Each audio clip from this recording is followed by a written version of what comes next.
Assalamualaikum warahmatullahi wabarakatuh. Perkenalkan, nama saya Anggri Amanda. Perkenalkan, nama saya M. Zikra. Perkenalkan, nama saya Dewanti Regita. Universitas Islam Negeri Sultan Syarif Kasim Riau. Jurusan Jurusan dari kelompok 1 1. Fikih. 3, 2,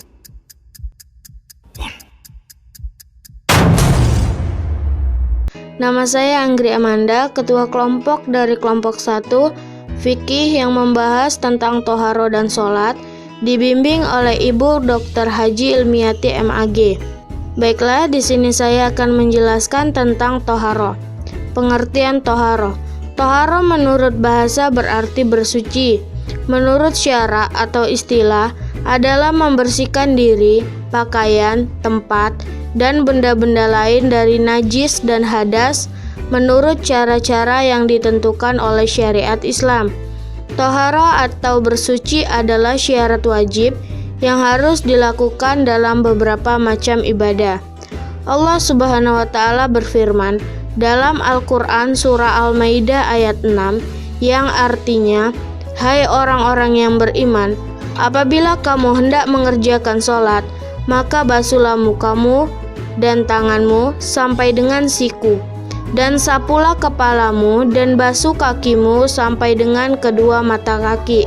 Dan jika kamu junub, maka mandilah. Dan jika kamu sakit atau dalam perjalanan atau kembali dari tempat buang air atau menyentuh perempuan, lalu kamu tidak memperoleh air, maka bertayamumlah dengan tanah yang baik dan bersih."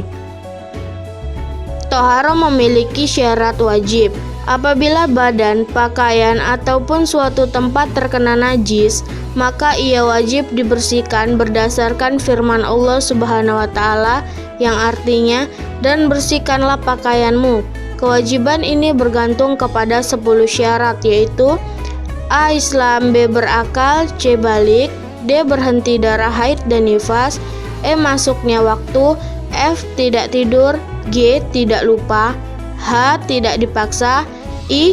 Ada air atau debu yang suci, J. Mampu melakukan toharo sesuai kemampuan. Saya hanya menjelaskan sampai di sini dan akan dilanjutkan oleh rekan saya, yaitu Muhammad Zikra. Kepadanya dipersilakan. Baiklah, terima kasih Anggri. Bentuk toharo, pengertian hadas dan najis. Fungsi toharo. Bentuk toharo. Toharah dengan air, seperti wudhu dan mandi besar atau junub. Dan ini adalah bentuk bersuci secara asal. Toharah dengan tanah atau debu, yakni tayamum sebagai pengganti air, ketika tidak ada air ataupun sedang berhalangan menggunakan air. Pengertian hadas dan najis. Hadas adalah keadaan seseorang yang tidak bisa melaksanakan ibadah, sholat, dikarenakan ada sebab-sebab tertentu. Najis menurut bahasa adalah kotor, sedangkan najis menurut istilah agama Islam adalah kotoran yang wajib dihindari dan dibersihkan oleh setiap manusia apabila terkena najis. Pembahasan najis dalam agama Islam merupakan salah satu pembahasan yang sangat dikarenakan ada keterkaitan dengan masalah ibadah seperti sholat. Fungsi toharo. Toharo berfungsi sebagai sarana untuk berkomunikasi dengan Allah Subhanahu wa Ta'ala. Adapun fungsi toharo secara umum sebagai berikut. 1. Mendapatkan cinta dari Allah.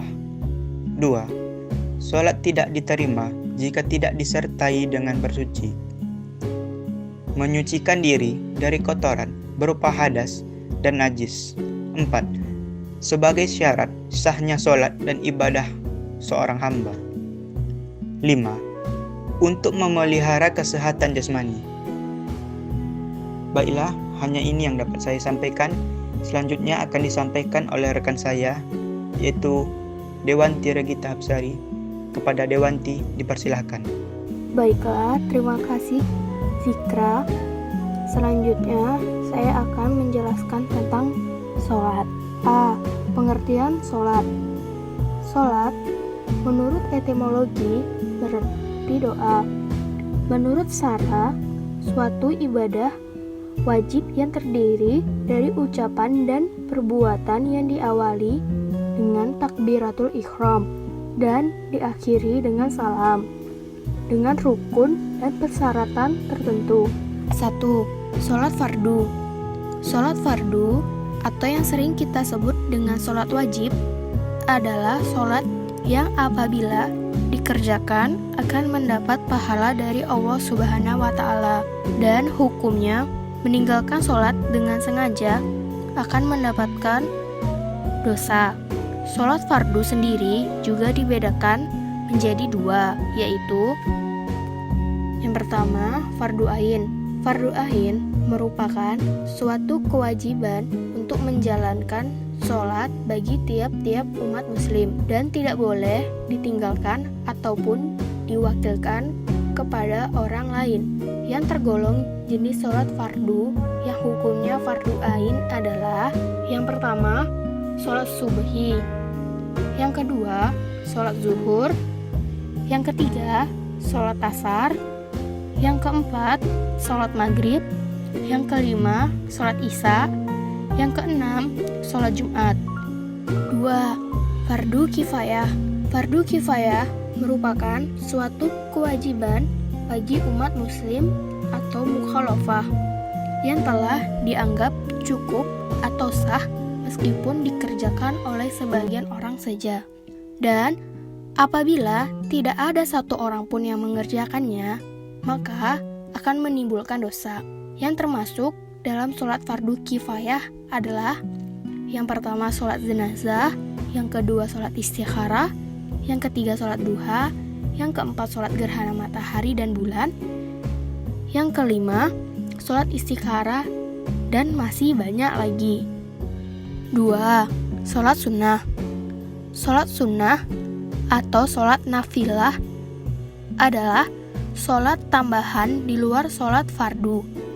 Bila dikerjakan akan mendapat pahala, tetapi bila ditinggalkan tidak berdosa. Sholat sunnah terbagi dua, yaitu sholat sunnah yang dilaksanakan secara berjamaah. Sholat sunnah jenis ini hukumnya adalah muakkad. Contohnya sholat idul fitri, idul adha, dan tarawih. Sholat sunnah yang dikerjakan secara mufarid atau sendiri-sendiri status hukumnya muakkad, seperti sholat sunnah rawatib dan tahajud. Ada pula yang status hukumnya sunnah biasa, khairul muakkad, seperti sholat tahiyatul masjid, sholat duha, sholat witir, dan lain-lainnya. Baiklah, kesimpulan yang dapat saya ambil dari makalah ini, taharo menurut bahasa berarti bersuci. Menurut syara atau istilah adalah membersihkan diri, pakaian, tempat, dan benda-benda lainnya dari najis dan hadas. Menurut cara-cara yang ditentukan oleh syariat Islam, tahara berfungsi sebagai saranan untuk berkomunikasi kepada Allah Subhanahu wa Ta'ala. Manfaat taharo dalam kehidupan sehari-hari yaitu membersihkan badan, pakaian, dan tempat dari hadas dan najis ketika hendak melaksanakan suatu ibadah. Sholat menurut etimologi berarti doa. Menurut syara atau istilah, suatu ibadah wajib yang terdiri dari ucapan dan perbuatan yang diawali dengan takbiratul ihram dan diakhiri dengan salam, dengan rukun dan persyaratan tertentu. Sholat terbagi dua, yaitu sholat fardu dan sholat sunnah. Sholat fardu terbagi atas sholat fardu ain dan kifayah. Berikut ini referensi-referensi dari materi makalah kami. Ada 3 buku yang kami ambil. Rekan-rekan semuanya bisa membacanya sendiri. Sekian dari kami, wabillahi taufiq wal hidayah. Wassalamualaikum warahmatullahi wabarakatuh.